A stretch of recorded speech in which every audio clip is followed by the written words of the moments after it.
Nerve বা স্নায়ু আমাদের শরীরে বিশেষ এবং গুরুত্বপূর্ণ ভূমিকা পালন করে থাকে। কখনো কখনো নার্ভের বা স্নায়ুর অনেক রোগ ব্যাধি হয়ে থাকে এবং শরীরে নানা ধরনের সমস্যা দেখা দিয়ে থাকে।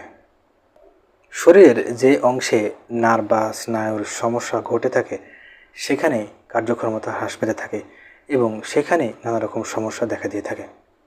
শরীর সুস্থ রাখতে নার্ভ বা স্নায়ু সুস্থ রাখা একান্ত জরুরি। যদি আপনি শরীরকে সুস্থ রাখতে চান তাহলে আপনার নার্ভ বা স্নায়ু সুস্থ রাখাটা অনেক জরুরি। অনেকেরই নার্ভ বা স্নায়ু রোগ সম্পর্কে বিশেষ ধারণা থাকে না।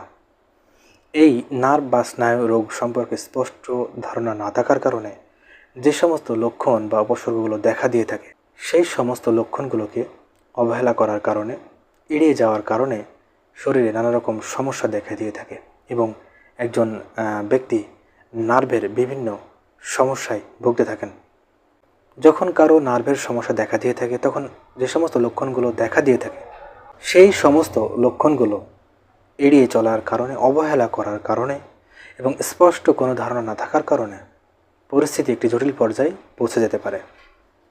যেহেতু রোগ নির্ণয় এবং চিকিৎসা দেরি হওয়ার কারণে জটিল পরিস্থিতি তৈরি হয়, যার ফলে অনেকেই কষ্টসাধ্য জীবনযাপন করে থাকেন। অনেকেই নার্ভ বা স্নায়ুর রোগ নিয়ে কষ্টকর জীবনযাপন করে থাকেন। নার্ভ বা স্নায়ুতন্ত্র শরীরের বিভিন্ন কাজ করে থাকে। যদি কারো নার্ভ বা স্নায়ুর সমস্যা দেখা দেয় তাহলে শারীরিকভাবে তিনি অনেক রোগে ভুগতে পারেন। যেমন কথা বলার সমস্যা হতে পারে, শরীর নাড়াচাড়া করতে সমস্যা হতে পারে, মাংসপেশির সমস্যা হতে পারে, তার শ্রবণ শক্তি, ঘ্রাণ শক্তি, এমনকি স্মৃতিশক্তিরও অনেক সমস্যা দেখা দিতে পারে। কোনো কিছু চিন্তা ভাবনা করতেও তার অনেক সমস্যা হয়ে থাকে। তার অনুভূতির সমস্যা হতে পারে। যদি কারো নার্ভের কোনো গোলযোগ দেখা দেয় তার অনুভূতির সমস্যা হতে পারে, অর্থাৎ তার লস অফ সেন্সেশন হতে পারে, তার অনুভূতির শক্তি অনেক কমে যেতে পারে। এর সাথে তার প্রিকলিং সেন্সেশন হতে পারে, শরীরে কাটা ফোটা মতন একটি অনুভূতি হতে পারে, তার সাথে তার টিংলিং সেন্সেশন হতে পারে, অর্থাৎ তার হাতে পায়ে ঝিনঝিন করতে পারে। এছাড়াও শরীরের বিভিন্ন স্থানে বার্নিং সেন্সেশন অর্থাৎ জ্বালা পোড়া হতে পারে এবং শরীরের বিভিন্ন অংশে সোস ফোটানোর মতো একটি অনুভূতি তার দেখা দিতে পারে। অনেক কিছুর স্বাদ এবং গন্ধের তারতম্য ঘটতে পারে। শরীরে ত্বক, মাংসপেশি এবং জয়েন্টের নানা সমস্যা হতে পারে। এছাড়াও আরও অন্যান্য সমস্যাও দেখা দিতে পারে। যেহেতু এই সমস্ত কাজগুলো স্নায়ুতন্ত্র দ্বারা কিন্তু ঘটে থাকে। স্নায়ুতন্ত্রের বিভিন্ন রোগব্যাধির ভিতরে অন্তর্ভুক্ত থাকতে পারে, যেমন মাথা ব্যথা করা। যদি আপনার মাথা ব্যথা করতে থাকে এবং তার সাথে যদি বমি বমি ভাব বা বমি হয়, আপনার যদি ডাবল ভিশন হয়, তাহলে আপনাকে অবশ্যই সতর্ক থাকতে হবে এবং চিকিৎসা গ্রহণ করতে হবে। এছাড়াও মেনিনজাইটিসের সমস্যা হতে পারে এবং মাইলাইটিস মেরুদণ্ডের প্রদাহজনিত একটি সমস্যা। এর কারণে আপনার অস্বাভাবিক অনুভূতি হতে পারে, আপনার ব্যথা হতে পারে, আপনার অন্ত্রের ও মূত্রাশয়ের নানা সমস্যা হতে পারে, পেশির নাড়াচাড়া করতে সমস্যা হতে পারে, সেক্সুয়াল ডিসফাংশন দেখা দিতে পারে। নার্ভ বা স্নায়ুর কোনো সমস্যা হলে এই সমস্ত লক্ষণগুলো আপনার দেখা দিতে পারে বা এই রোগ আপনার হতে পারে। এছাড়াও মস্তিষ্কে বা মেরুদণ্ডে কোনো আঘাতের কারণেও সমস্যা দেখা দিতে পারে। এরপরে যে সমস্যাটি সেটি হচ্ছে সার্ভিক্যাল স্পন্ডাইলোসিস। আপনার যদি সার্ভিক্যাল স্পন্ডাইলোসিস হয়ে থাকে তাহলে আপনার ঘাড়ে যে মেরুদণ্ডের যে ডিস্কগুলো রয়েছে সেগুলো প্রভাবিত হতে পারে। এর ফলে আপনার ঘাড়ে ব্যথা হতে পারে, ঘাড় শক্ত হয়ে যেতে পারে, ঘাড় নাড়াচাড়া করতেও অসুবিধা হতে পারে। নার্ভ বা স্নায়ুর কোনো গোলযোগের কারণেও এই সমস্যা দেখা দিতে পারে। এরপরে কার্পাল টানেল সিনড্রোম। আপনার যদি কার্পাল টানেল সিনড্রোম হয়ে থাকে তাহলে আপনার হাতে এক ধরনের অনুভূতি আপনি বুঝতে পারবেন, যেমন আপনার হাতে ঝিনঝিন করতে পারে, বৈদ্যুতিক শক লাগা মতো কোনো অনুভূতি আপনি বুঝতে পারবেন। বিশেষ করে আপনি যখন কাজকর্ম করবেন তখন এটি আপনি বুঝতে পারবেন। যেমন যদি আপনি কোনো গাড়ি ড্রাইভিং করে থাকেন তাহলে গাড়ির যে স্টিয়ারিং হুইল ধরার সময় আপনি অনুভূতিটা বুঝতে পারবেন।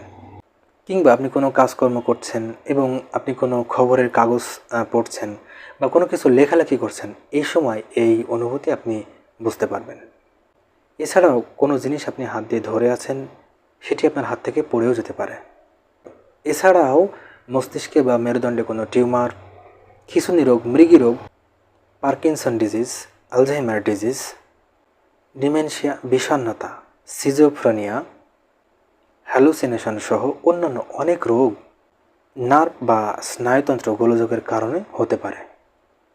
এখন কোন কোন লক্ষণ দেখে বুঝতে হবে বা আপনি কোন কোন লক্ষণ দেখে বুঝবেন যে আপনার নার্ভ বা স্নায়ুগঠিত কোনো রোগ ব্যাধি হতে চলেছে এবং এর জন্য আপনার চিকিৎসা নেওয়া খুবই জরুরি।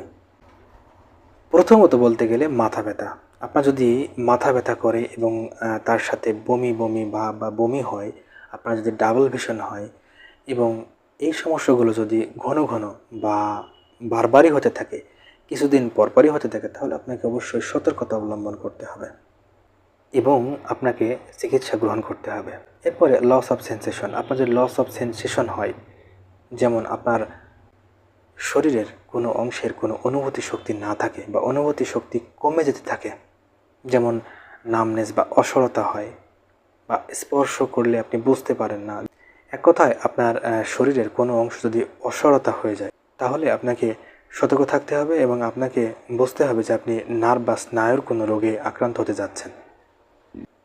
এরপরে পেশির দুর্বলতা। যদি আপনার পেশি নাড়াচাড়া করতে সমস্যা হয় বা পেশির কাজকর্ম অর্থাৎ স্বাভাবিক কাজকর্ম করতে যদি আপনার সমস্যা হয়, তাহলে আপনাকে বুঝতে হবে আপনার নার্ভের কোনো সমস্যা হচ্ছে। এরপরে যে বিষয়টি সেটি হচ্ছে দৃষ্টিশক্তির সমস্যা। অর্থাৎ আপনার যদি চোখের কোনো সমস্যা হয়, আপনার যদি কোনো কিছু দেখতে অসুবিধা হয় এবং আপনার যদি ডাবল ভিশন হয়, আপনার যদি চোখ ব্যথা করে এবং চোখ নাড়াচাড়া করতে যদি আপনার কোনো সমস্যা হয়ে থাকে, কোনো কিছু পড়তেও যদি আপনার সমস্যা হয়ে থাকে, তাহলে আপনাকে বুঝতে হবে আপনার নার্ভের বা স্নায়ুগঠিত কোনো সমস্যা হতে যাচ্ছে, আপনার নার্ভের বা স্নায়ুগঠিত কোনো সমস্যা হচ্ছে, যার কারণে আপনার এই চোখের দৃষ্টিশক্তি বিভিন্ন সমস্যা দেখা দিচ্ছে বা চোখের বিভিন্ন সমস্যা দেখা দিচ্ছে। এরপরে যে বিষয়টি সেটা হচ্ছে স্মৃতিশক্তি। আপনার যদি স্মৃতিশক্তি কমে যায়, আপনি যদি কোনো কিছু মনে না রাখতে পারেন, কিছুদিন আগেও যদি আপনি অনেক কিছু সুন্দরভাবে মনে রাখতে পারতেন, কিন্তু বর্তমানে আপনি অনেক কিছু মনে রাখতে পারছেন না, তাহলে আপনাকে বুঝতে হবে যে আপনার কোনো সমস্যা হচ্ছে এবং এটি নার্ভের কোনো সমস্যা বা স্নায়ুর কোনো সমস্যা হওয়ার কারণেও কিন্তু হতে পারে। এরপরে হাত কাঁপা। যদি আপনার হাত কাঁপে থাকে কোনো কাজকর্ম করতে গেলে কিংবা কোনো কিছু ধরতে গেলে বা লিখতে গেলে, বিশেষ করে দৈনন্দিন যে স্বাভাবিক কাজকর্ম রয়েছে সে সমস্ত কাজকর্ম করতে গেলে হঠাৎই দেখছেন যে আপনার হাত কাঁপতে শুরু করেছে এবং আপনার আরও একটি সমস্যা দেখা দিচ্ছে, সেটা হচ্ছে আপনি ধীর গতি সম্পন্ন হয়ে যাচ্ছেন। অর্থাৎ যে কাজটি আপনি 5 মিনিটেই করে ফেলতে পারতেন, সেই কাজটি বর্তমানে আপনি আর 5 মিনিটে করতে পারছেন না, সেই কাজটি আপনার আধা ঘন্টা থেকে 1 ঘন্টা পর্যন্ত সময় লেগে যাচ্ছে। যদি আপনার এই সমস্যাগুলো হতে থাকে, আপনার যে হাত কাঁপতে থাকে, আপনি ধীর গতি সম্পন্ন হয়ে থাকেন, কোনো কাজকর্ম করতে আপনার সমস্যা হয়ে থাকে, তাহলে আপনাকে সতর্ক হতে হবে এবং আপনাকে বুঝতে হবে যে আপনি নার্ভের কোনো রোগে আক্রান্ত হতে যাচ্ছেন। আপনার নার্ভ বা স্নায়ুর কোনো সমস্যা হওয়ার কারণে আপনার এই হাত কাঁপা বা এই ধরনের কোনো সমস্যা দেখা দিচ্ছে। আপনার যদি খিঁচুনির সমস্যা হতে থাকে, আপনার যদি কোনো কিছু বোঝার অক্ষমতা বা কথা বলার সমস্যা হয়ে থাকে, এর সাথে পিঠে ব্যথা বা কোমরের নিচে ব্যথা এবং ব্যথা যদি কোমরের নিচ পর্যন্ত ছড়িয়ে যায় এবং কোমরের নিচ পর্যন্ত ছড়িয়ে যাওয়ার সাথে সাথে সেই ব্যথাটি পায়ের আঙ্গুল পর্যন্ত ছড়িয়ে যায়, তাহলে বুঝতে হবে আপনার নার্ভ বা স্নায়ুতন্ত্রে কোনো সমস্যা হওয়ার ফলে আপনার এই সমস্যাগুলো দেখা দিচ্ছে। শারীরিকভাবে এই সমস্ত লক্ষণগুলো যদি আপনার দেখা দিয়ে থাকে, তাহলে আপনাকে যে কাজটি করতে হবে সেটি হচ্ছে সকল ক্ষেত্রে আপনাকে সতর্ক থাকতে হবে এবং সতর্কতা অবলম্বনের পাশাপাশি আপনাকে যত দ্রুত সম্ভব একটি চিকিৎসা গ্রহণ করতে হবে। ভালো থাকবেন, সুস্থ থাকবেন। আয়ন হোমিও ক্লিনিক এই চ্যানেলটির সাথে থাকবেন এবং চ্যানেলটিকে সাবস্ক্রাইব করে রাখবেন। দেখা হবে অন্য কোনো নতুন একটি ভিডিওতে।